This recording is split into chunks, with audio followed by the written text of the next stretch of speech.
Hello, everyone, and welcome to episode 8 of the Give 'em Heck podcast. I'm Brian. This is your amazing host, Penny.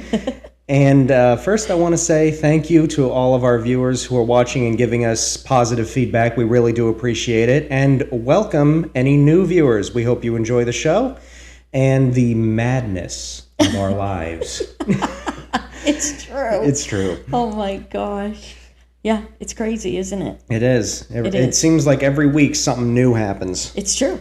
And it's almost like whatever we're going to talk about Ends up happening. ends up happening. Or whatever we talked about ends up happening. Yeah. It's like we're... Being tested? I was just about to say, it's like we're being tested on it. Like, are you guys really going to hold yourself to that level of what you're telling other people? Yeah.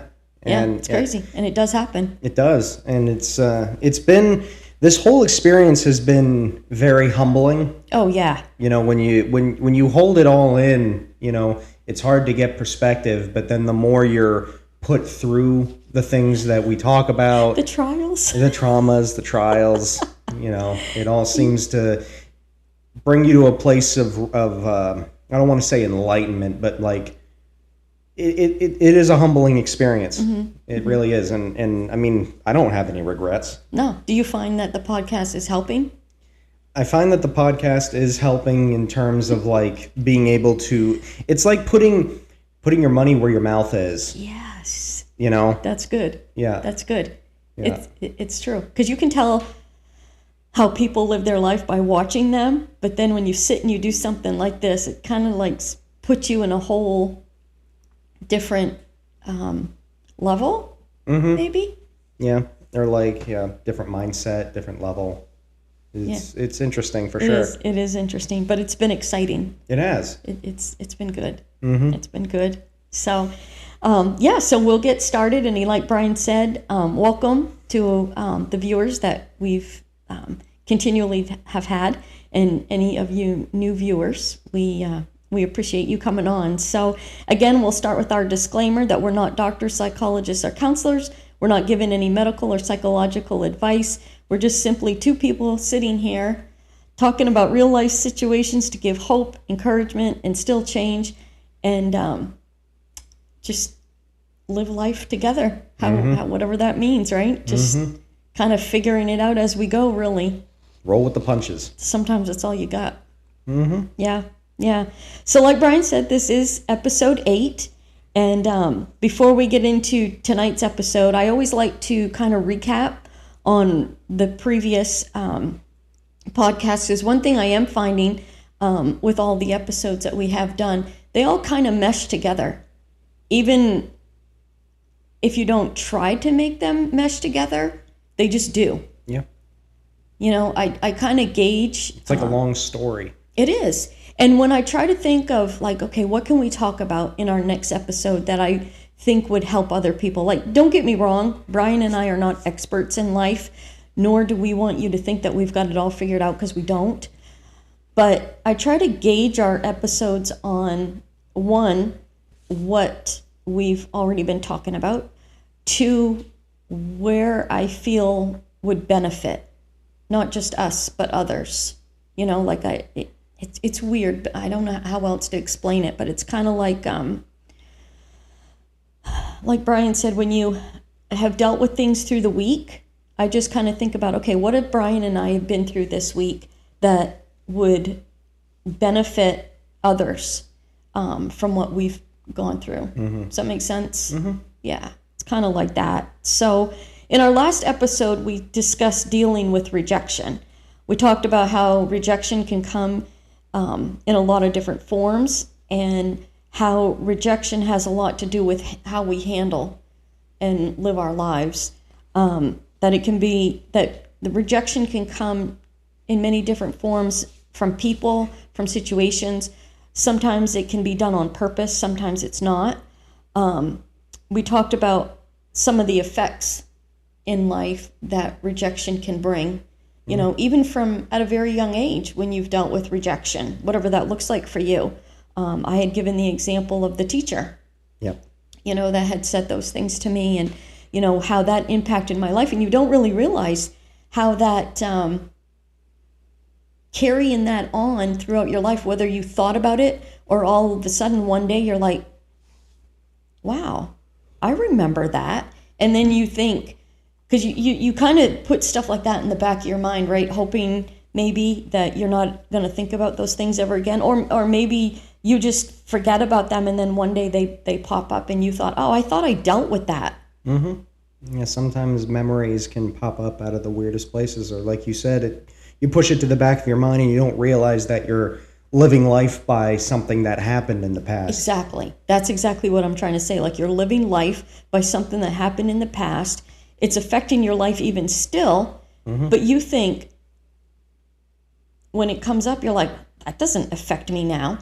But it does, doesn't it? Mm-hmm. It can be a driving force. It can be. Yeah. I don't think we realize how much past experiences mold us into who we become. Absolutely. Yeah. Is that good or bad? I think it can be a good thing if you're self-aware. You know, if you're kind of lost in your own world or you're just kind of going through the motions, like some people don't realize they're doing bad things until somebody tells them. You know, you can have a very toxic lifestyle that you're not even aware of, you know, until reality hits you. And then all of a sudden you're like, oh, that wasn't a good thing, you know, because I've seen it. I've seen people who just have toxic attitudes throughout their entire lives. And, you know, when I finally sit down, I'm like, why are you doing this? And they're like, doing what? And then I tell them and then they're like, oh, you know. I didn't realize. It's like you see that moment of self-awareness hit them and then they're like, oh. Well, it's kind of like in one of our other podcasts, I had mentioned that hurt people, right? And with those hurts, whatever those hurts mean or looked like at one point in your life, and it could be something that happened years ago, you don't realize that that's followed you. Why do you think that saying exists that misery likes company? You know, sometimes you can live your whole life without realizing that you're actually miserable. You just live your life and you like bringing people down to your level. And you're, like I said, you just hit that spot where you're like, oh, I've been messing with people my whole life and I didn't realize it. Yeah, that's what I mean when I say that with rejection. Sometimes it's done on purpose and sometimes it's not. It's like that teacher. I'm not saying that when she said that to me that I'd never amount to anything, that she was even really aware of what she said. Yeah. Or the brutalness of it. Like to her, it was probably just a flyby statement. But she didn't realize it. Well, like I said, people oftentimes will like not realize that they're miserable and they just want to bring somebody down with them. Yeah, because it's easy, right, to destroy people. What makes them feel better about themselves? Yeah. If I see somebody else suffering, then I'm not as alone as I feel that I am. Right.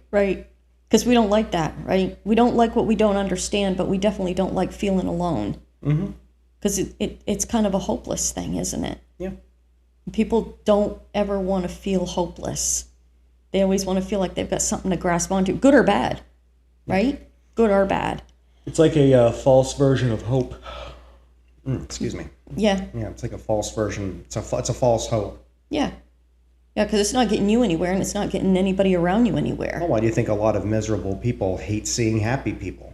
It's like, I'm not happy. Why should you be? Yeah. No. You should be looking at it from the opposite perspective. If they're happy, why can't I be? And then that's where the change comes from.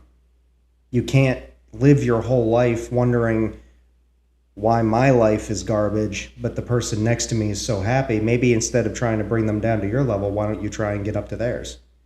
All about incentive. You know, motivation, inspiration, all of these things. If a person doesn't want to make themselves happier, that's their problem.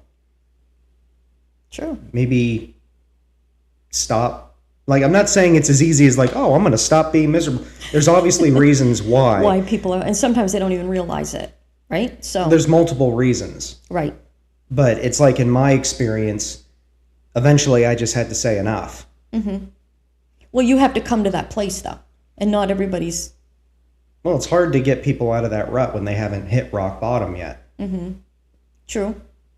Yeah, this is why a lot of people, there's one of two things that happen when people hit rock bottom. Either they're willing to change or they don't.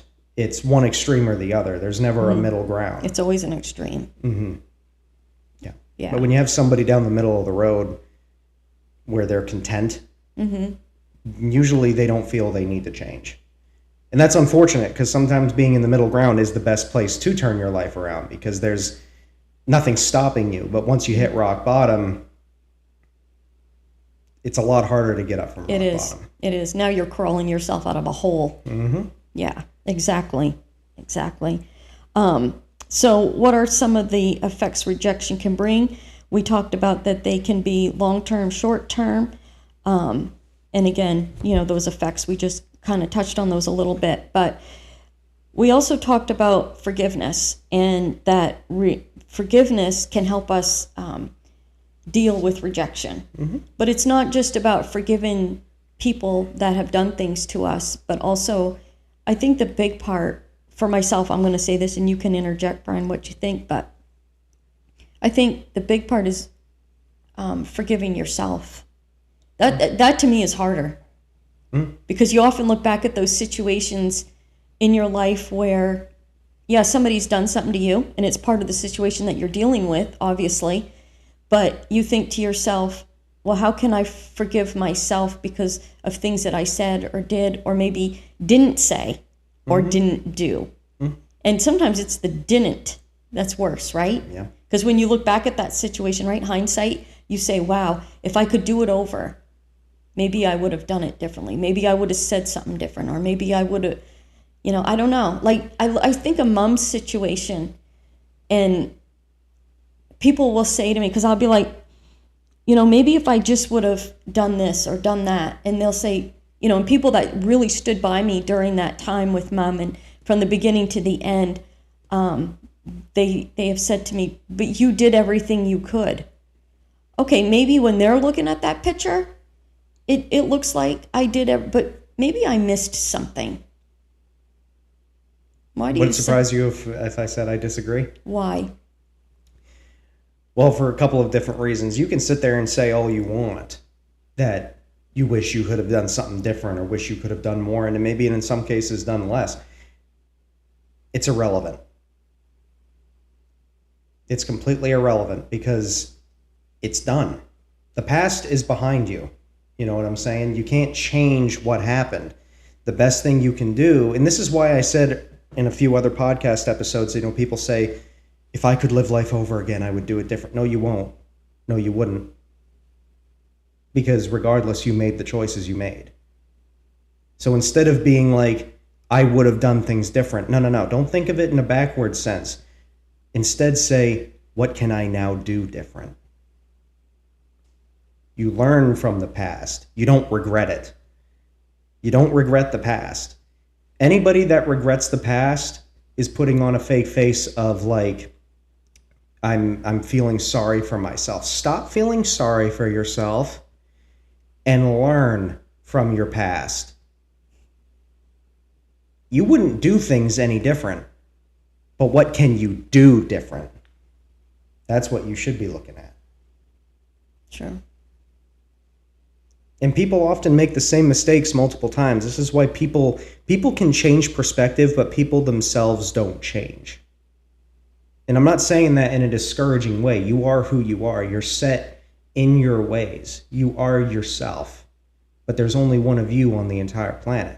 So take your experiences, learn from them, and mold your future accordingly to what you feel is best for yourself, whatever that means. Not for you, not for the person next to you, not for the person closest to you, for yourself. Inherently, it is a little bit of selfishness, but it's positive. Mm-hmm. It's positive reinforcement for yourself. Mm-hmm. Stop feeling sorry for things that you did in the past and start looking forward to the things in the future. Wow. Mic drop. He's great. That's great. So, and the reason I like to bring up what we talked about before is, like I said earlier, everything kind of meshes together. And believe it or not, you'll see it here in a minute, is with the episode that we're going to talk about tonight, everything that we just said does mesh with what we're going to talk about. So in tonight's episode, we're going to talk about failure versus setbacks. Ooh, okay. All okay. Right. So when I say failure versus setbacks, Brian. What does that mean to you? The best way I can describe it from my perspective is basically the difference between falling back or regrouping. That's good. When you fall back, you're surrendering. You know you're against insurmountable odds. But when you regroup, you're willing to accept you lost that battle, but you're not giving up. So for me, when you say a failure, that's you admitting defeat. That's you laying down in the midst of that struggle. If you say that's a setback, you're like, oh, I messed that up, but I'm not done yet. Let's back up and try again. Yeah. See, a failure is determined on mindset of future advancement. When you say, I fail, everybody fails. But when you have a setback, you're willing to try again. Quitters, there's a difference. It's like the difference between somebody who gives up and quits. Or maybe a better example would be like somebody who, what was that quote I read? There was something that had to do with that. It's like a real failure quits, but somebody who knows they failed on something but tries again is a real winner, even if they fail again. Right. Yeah, that's true. You don't lose something until you willingly give up. That's true. Now, there was an actual quote that I really, really liked because I've used it before, but it escapes me at the moment. But that's basically what I mean when you say that. Yeah. Failure is giving up. A setback is, let's try again. Yeah. Let's try again. Exactly. So again, with that, and that's a great explanation, Brian. So I want to discuss failure first, and you kind of touched on that. So what does failure look like, and what does it mean? Okay, you answered that. So here's my next question. Does failure really exist? I think failure is a choice. Because in the way you defined failure, like it's a back up and start over, right? Like it's a choice of whether I'm going to get up or not, but now I'm going to get up. Yeah, there's no such thing as failure in the context of like trying again. So does failure really exist? No, it's a choice. Failure is a choice. So here's my next question. On whose, what, and how is failure measured?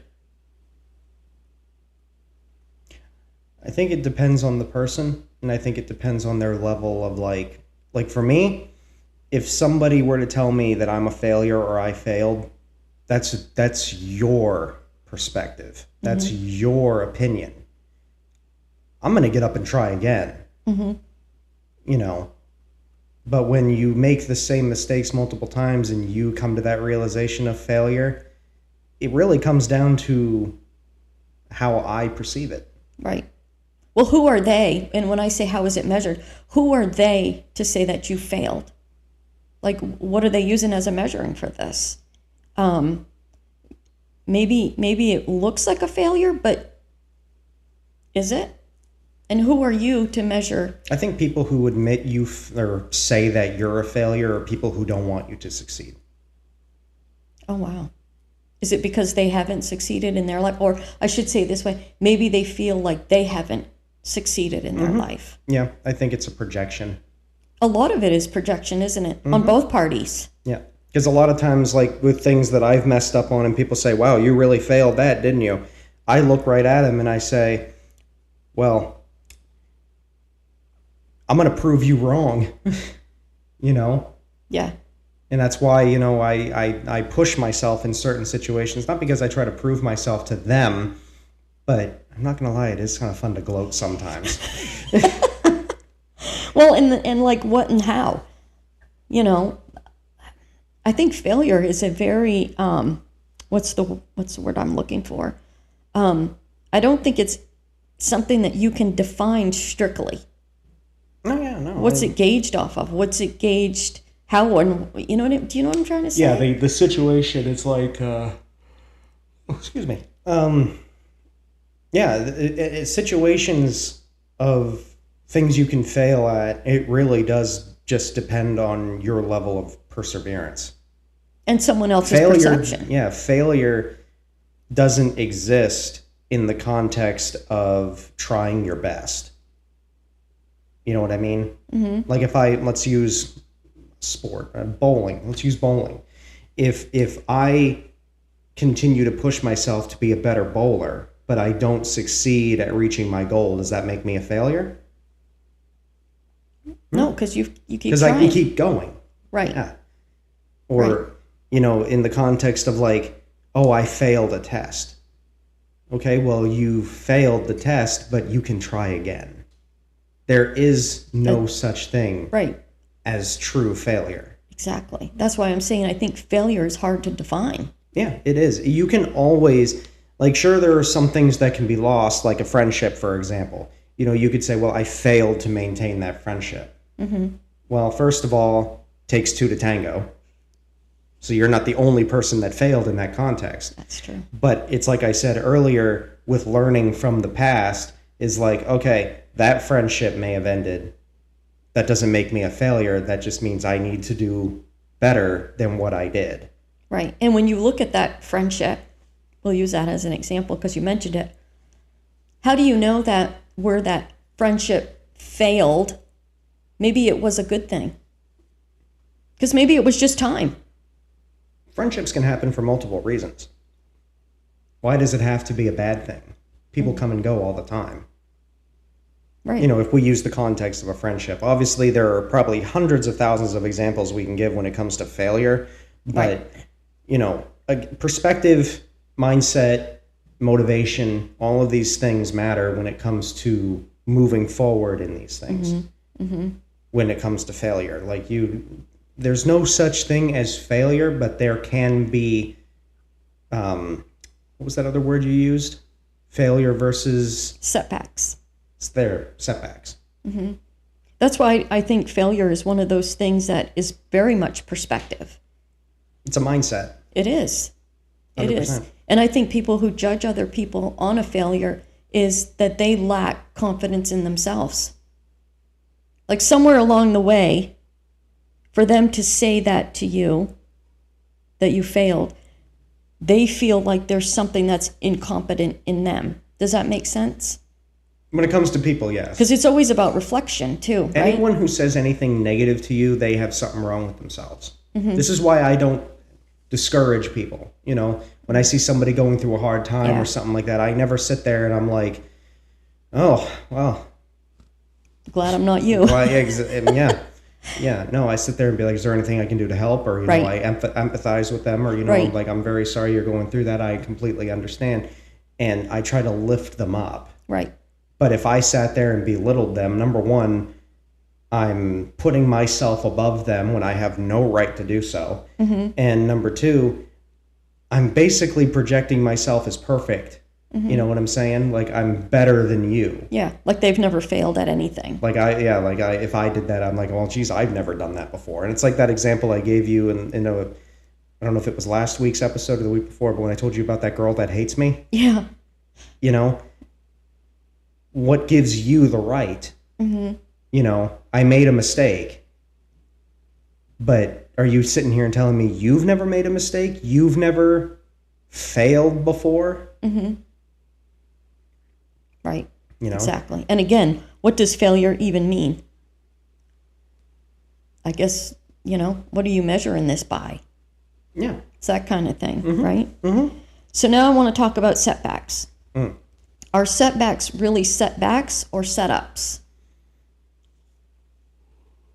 Ooh, I think, excuse me, I think with all things, I've said it hundreds of times, perspective is important. Mm-hmm. I think you can have a setback as long as your motivation is, I'm going to do it again. Mm-hmm. And what was the other one? Setups. Being set up to fail. If somebody set you up. you can have a situation be like, oh, this was put in my way, something I can't overcome. Does that make me weak? If I have something put in my way that's a setup, a setup implies someone looking for failure. Well, I think it could be yourself or somebody else, but like if you're being set up, there's malicious intent. Mm-hmm. Whether you're doing it yourself, like you have this mindset in the back of your head, like, well, I'm going to try it, but I know I'm going to fail at it. Well, that's a mindset. Mm-hmm. Get that out of your head and do your best. Mm-hmm. But if you have somebody else be like, hey, can you do this thing for me, even though they know you can't do it, and then they set you up, and that puts you in a bad position mentally. A setup is always malicious. Right. There's never a good example that I can give to explain a setup. Mm-hmm. Setup. A setback could be done for multiple reasons, but there's no malicious intent with a setback. Wow. You looked at this from a whole different perspective than me. As normal. As normal. Yep. So you took the setup from a perspective of somebody setting you up. Mm-hmm. When I looked at it from a perspective of a setback becoming a setup to put you in a better position. So in other words, it's not about somebody else trying to do something to you maliciously. It's about the fact that, okay, this didn't work this time, but maybe it was in my best interest, meaning this. Not saying that your setback was a failure, okay? Now, I'm taking this in the context to where there's no one else involved as far as you're looking at your situation and you're saying, wow, I really failed, I messed up, whatever. Mm-hmm. But I'm looking at that and saying, okay, yeah, it's a little bit of a setback. It didn't turn out quite the way I was hoping, but maybe it's setting me up to move me forward. Okay, so and to make it better. Okay, so you're looking at it from a positive perspective. Am I not supposed to? No. It's an interesting perspective to think about because are you implying like a purpose for the failure? Yes. Because sometimes that in a positive context, that makes sense. Being set up to fail to help you become stronger through failure, because that's kind of like how I've learned to view things. Sometimes, like if I fail at something, I don't beat myself over the head, but I'm like, I might not be good at this thing and I may have failed at it, but in a way it can help me learn to be better at other things or different things related to whatever I failed at. Like, I'm going to use video games as a silly example. Shocker. But some games I'm not good at. But I take the experience that I learned from the thing that I'm not good at, and I brought it to other games that I excel at. Okay. And that's kind of what I'm talking about. Like you can use failure and setback as a setup to get better at something else. So they all work together. Everyone has their niche. Yeah, that's true. Mm-hmm. So when I was talking about your setbacks, because people will look at their life and think that they failed in that situation and that maybe the should have, would have, could have. Mm-hmm. But maybe the should have, would have, could have is now going to make things move forward for you. Because it gives you a step back from that situation, right? Where now you're like, okay, I'm looking at this from a different standpoint. I can't fix what happened, but I can maybe change things in a different way. Okay. Yeah, so it's like you're taking a failure and turning it into something better. And I think that's a good point. See, I never thought of it that way. See, and you and I never really think about things the same way. And that's why I think this podcast works for you and I, because you always look at it from a different standpoint. We've talked about this before, and my perspective is something else. And many times I've talked to you about something and you'll give me your perspective. I'm like, wow, I never thought of it like that. Just like the situation that's happening right now. And it's not that I never had that mindset of like using a failure as an advantage. It's just I'm very grounded, and it's like hope for the best, expect the worst. And it's not a negative thing. No. It's subverting expectations. You know, putting myself in a position where failure could happen, but it's not a bad thing. Right.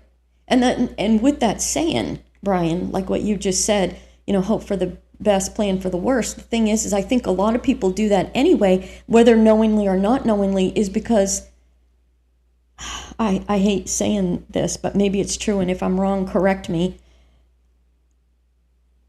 I think people say that because most times the worst does happen. Mm-hmm. Yeah. No, it's true. That's reality. That's just reality. No, nothing in life ever goes the way you want it to. Well, that sucks. It does. It sucks, but you'll find you're happier in the long term when you finally meet the realization of, you know what? Today might not go my way, and I might get upset about it, but you know what? At the end of the day, it'll be all right. Why does it have to be that way? And when I say that, I'm not asking you to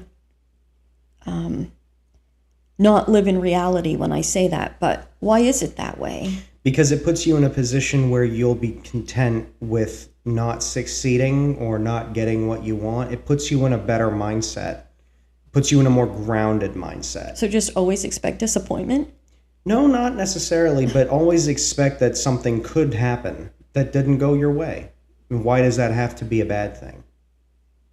Like if I wake up in the morning expecting everything to go my way and it doesn't, am I going to end up more upset? Yeah. That's true. Yeah. It's living realistically. Because life happens. Life happens. It happens to all of us. Mm-hmm. The good, the bad, and the ugly, right? Yeah, but why does it have to be a bad thing? Exactly. Again, mindset. Mm-hmm. So is it like healthy? You can, sorry. No, go ahead. You can get mad, you can get frustrated, you can get upset, annoyed, sad, whatever. Emotions are emotions. All people have them. Mm-hmm. But at the end of the day, when the situation has passed, you come to a position where you're like, it's really not that surprising that it happened. And, expect it to happen again or expect something else to happen, and puts you in a much more stable mindset. Is it healthy to live that way? Yes, I would argue yes. Really? Mm-hmm. Yeah. Again, it's because it kind of goes back to a few episodes we had where, we were talking about hope versus happiness. Hope is an eternal thing. It's something that is always there. You hope for the best. Hope, joy, you hope for the best, but you expect the worst. And it puts you in a position where you're like, you know what, even though that bad thing happened, I still have hope that the best will happen. So when the good things do happen, it makes them all the better. Bingo. It's like yeah. You can't have too much of a good thing all the time because it puts you in a false sense of security. Yeah. When you just constantly expect good things to happen and then they don't, and all of a sudden your spirit's crushed, and then when the next bad thing happens, it brings you even lower.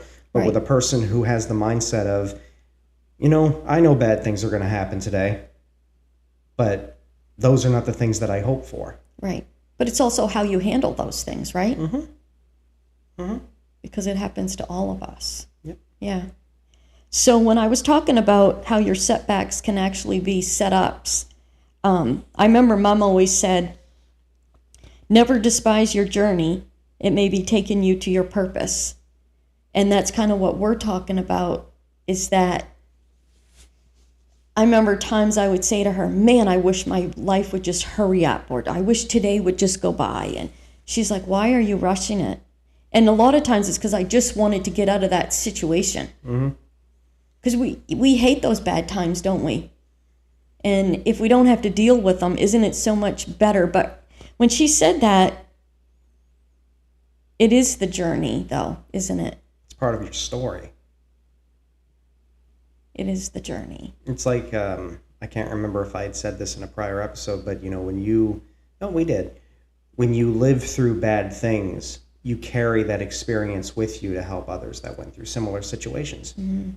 Well, it not only shapes you, but it helps to shape others, right? Because we're all in this together. That's the truth of it. Yeah. We really are. I mean, I know we don't talk to everybody that we meet every day, but I think we would not really be surprised if we stopped and talked to more people. I think we would figure out that we're not as different as we think we are. Yeah.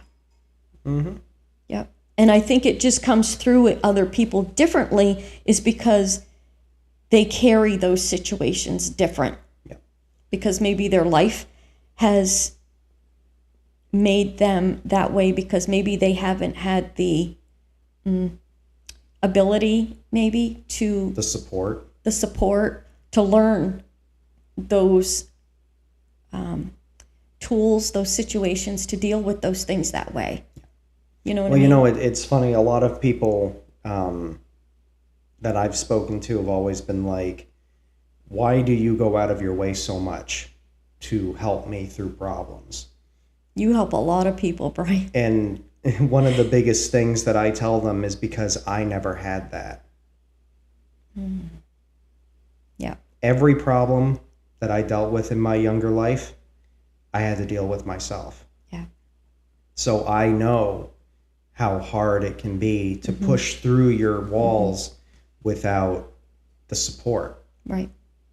And it amazes me how often people are amazed by my compassion, because usually in a person in my position is they get very angry.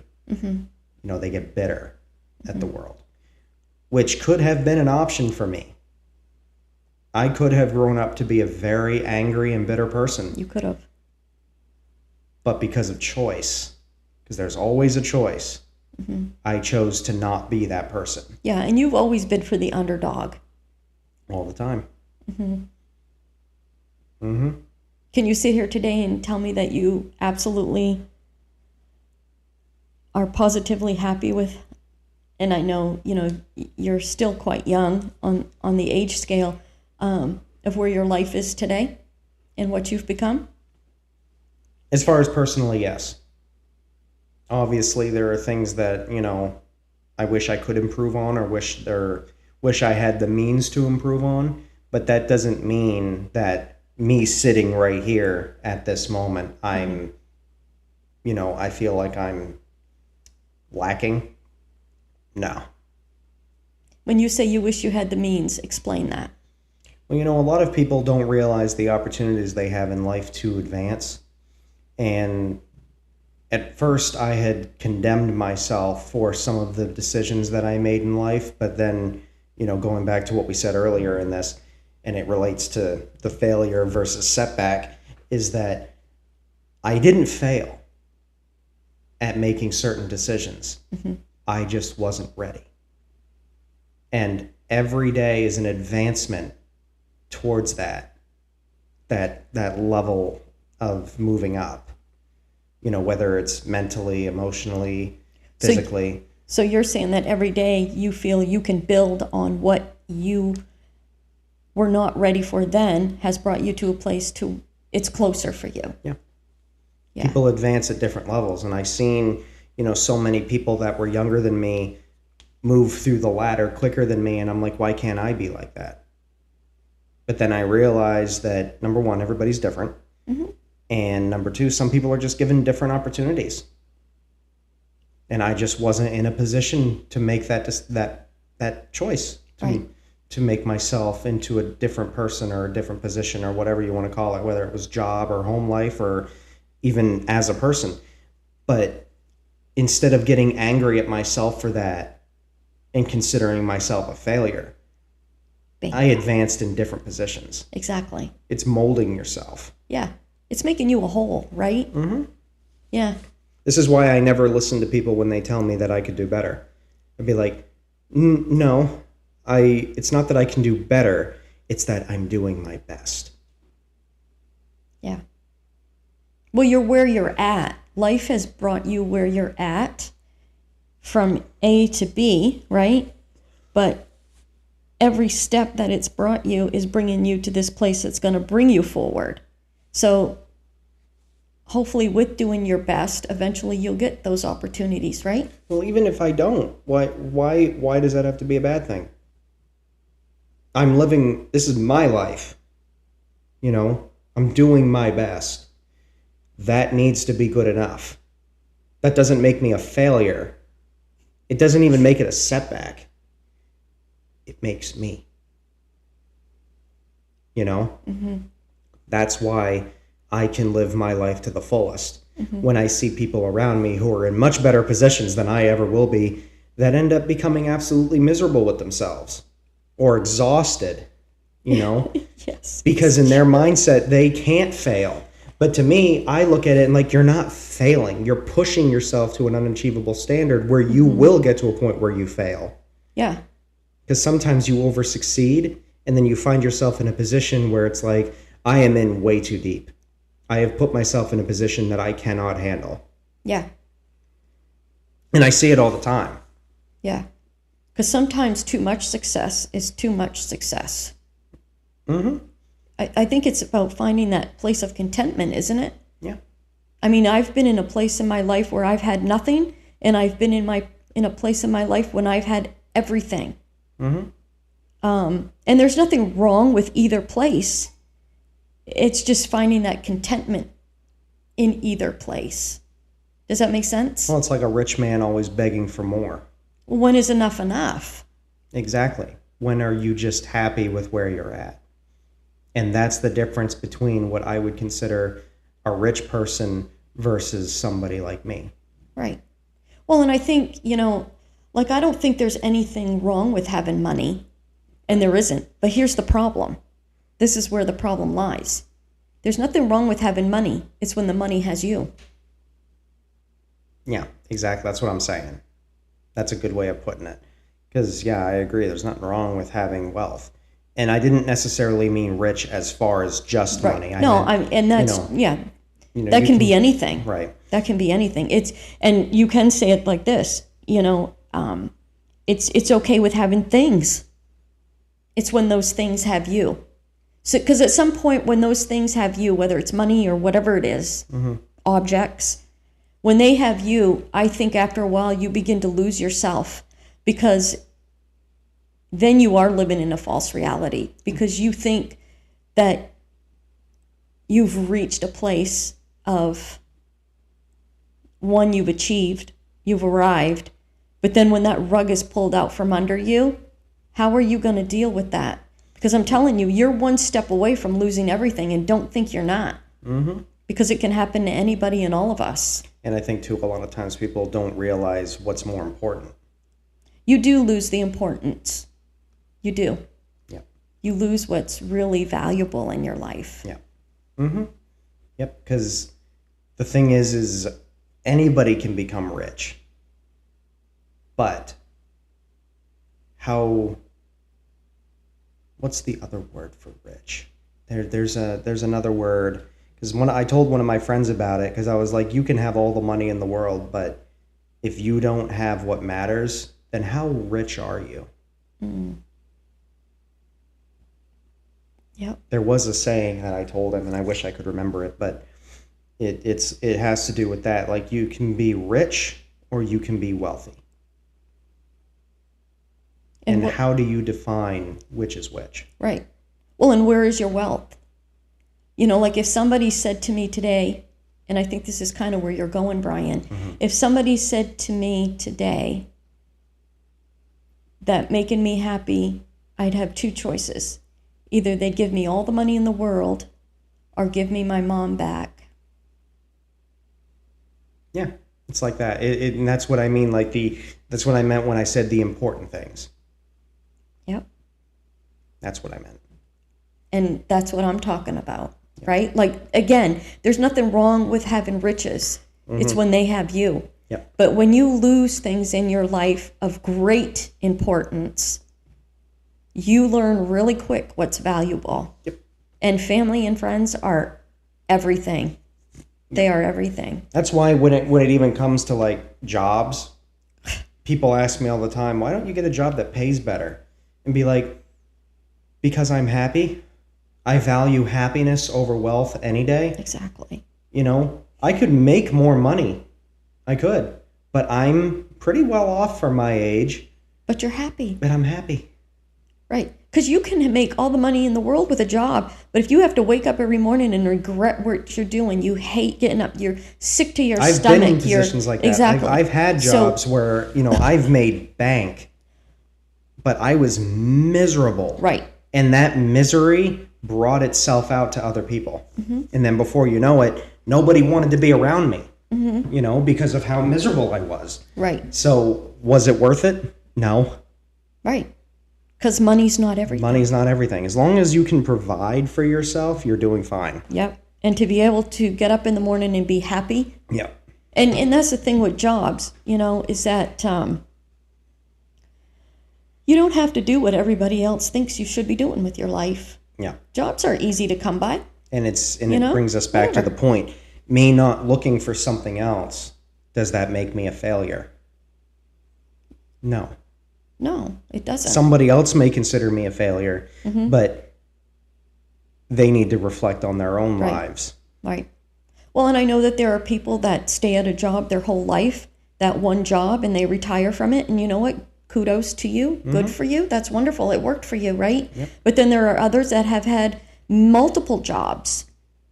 Does that make them a failure because they've had multiple jobs opposed to the one that lived and died at that one job? Yeah, no. This is why, I have friends that are either struggling to find a job or struggling to keep a job. And I look at them and I'm like, you just haven't gotten there yet. Yeah. And that's okay. It is okay. Stop beating yourself up over it. You're not a failure because of it. Right. You will get there. Right. Just because we wish we had everything right now does not mean that it won't happen. The sun always rises in the midst of a storm. Exactly. Eventually, you'll find it and it'll be okay, right? Or after a storm, rather. But yeah, you got my point. Misspoke. And it is. The whole thing is in the journey. And the journey can be rough, but, just find a place to be content in that, whatever that means. And, it might be that it's going to take you a while to get there, but it's okay. And each step you take in life, whether it's a job or relationships or whatever, you find whatever word works there for you. I believe that every step you take, let's just take the multiple job thing, because this is a good example. I believe that it's setting you up for your next opportunity. Because at each job, let's say, you've had 5, 6, 10 jobs. I don't know, whatever. Let's just call it that. Each one of those jobs, you learned a skill, right? So it just brings you closer to advancement somewhere else, right? Well, sometimes it can even put you in a position where you realize, well, maybe I'm not as good at that thing as I thought I was. Okay? Perspective on it really does just come down to perspective. And personal. You can learn from it. You can take away from it. You can realize your strengths and weaknesses, and it can help you find what you're looking for.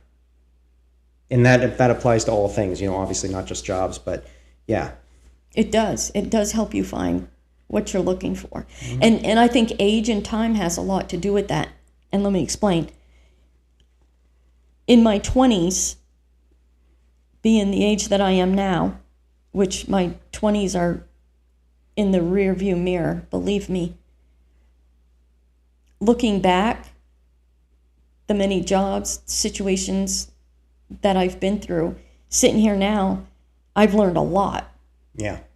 You know what I mean? And that's what I'm trying to say is, and you don't care so much, I'll say it this way. In my 20s, what my priorities were, what I really cared about, what I felt was the big thing in my life that was very important to me, now is not so important. Yeah. But sometimes that can mean that it took loss to find that thing that was important. You know what I mean? Or maybe losing relationships. You find that people become more important to you. In your 20s, you're looking. In your 30s, you might find it. But in your 50s, I'm telling you, it's different. Oh, yeah. Life is not the same as it was when you're in your 20s. And I'm not saying it's good or bad. Right. I'm just saying that life shapes you. Yeah, it does.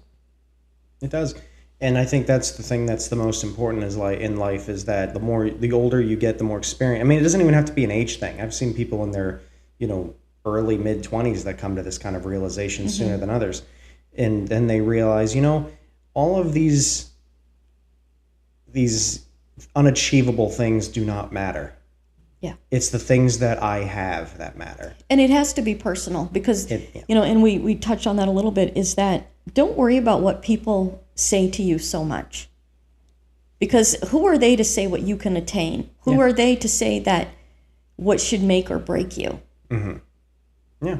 Because most times if people say those things to you, it's not going to work for you anyway because that's a them thing. Yeah. You attain those things through your life situations, not through them. You're not measured by their worth. You're measured by your worth. Yeah. That's where you're measured by. Yeah. And we all have self-worth. Mm-hmm. You just have to find it. Yeah. Right? Purpose. We've talked about that in prior episodes, finding your purpose in life. Mm-hmm. Mm-hmm. So life is not a straight line from start to finish. Isn't that the truth? Most times your road is crooked and bumpy. Man, I wish it was a straight line from A to Z. Right. But it's okay that it isn't, right? Mm-hmm. I mean, hopefully one day you'll look back on your life and be happy with it. Dad always said, he said, Penny, you will mess up in life, and that's okay. He said, but just remember who you are. So you can walk down the street and hold your head up high. He said, at the end of the day, that's what matters, is who you are. Absolutely. Yeah. Mm-hmm. But there will always be opportunities to help you grow and find out who you are. Some days it feels like you're running with the giants. But remember, your giants are usually insignificant. And let me just explain that. Those giants can be good and those giants can be bad. Some days you feel like you're running with the giants and you can take over the world. And sometimes those giants, they feel like they're crushing you. But they're insignificant because it's who you are that really matters. It's the self-worth in you. Yep. It's what you need to find for yourself. And you will. You will through your life experiences. You'll find out what's valuable through those ups and downs, right? You'll find what is most important and where your journey has taken you through those crooked roads and those high plains. And that's okay. So like you were saying earlier, Brian, the sun always rises after every storm, but I will say this, it's always in the storm that you find your true self. Yeah. Because without the storm, how do you know who you really are? And oftentimes it can help you find out who the people are around you. That's true. You will find out who your true friends are. Yep. Who's going to stick around. Yep. Because the storms will drain them out, right? Mm-hmm. Oftentimes you need to have that storm happen to see who will, like you said, who will stick with you. Mm-hmm. Mm-hmm. And it makes me learn a lot about the people that I'm around. Mm-hmm.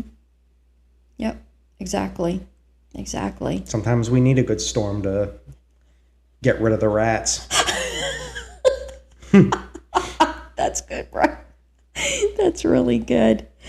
So I think that's pretty much it for tonight. Do you have any other comments or?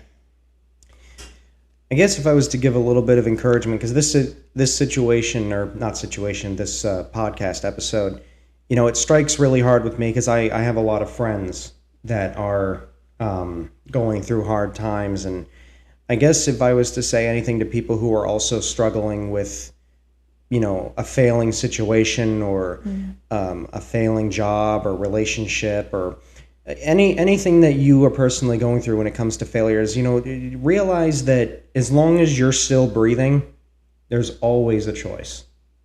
There's always an opportunity to keep going.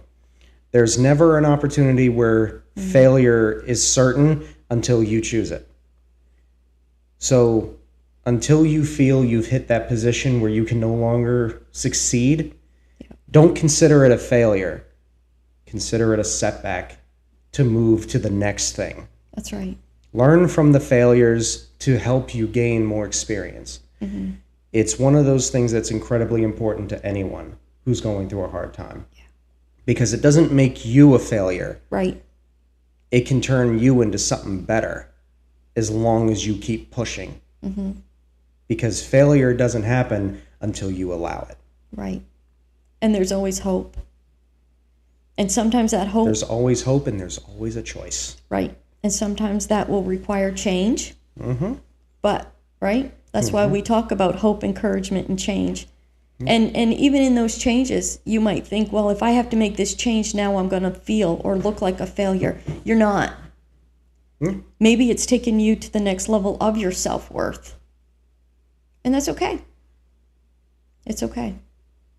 So, is that all you got for tonight? That's it. That was great. All right. Again, we can be found on many different platforms, YouTube, Spotify, and Apple. Please like, share, subscribe, and turn on notifications. And please share and like with the notifications too, is because it lets other people know that our videos are out there. And of course, we want to reach people and help them.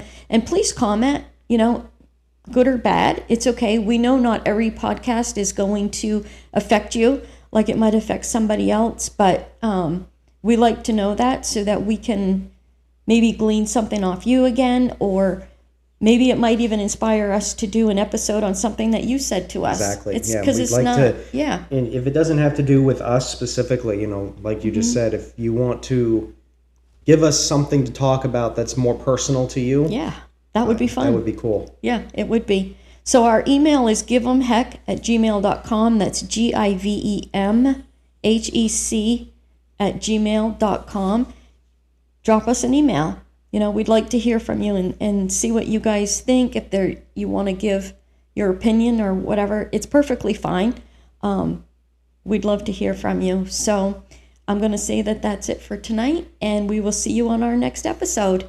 Have a good night, everyone. Good night.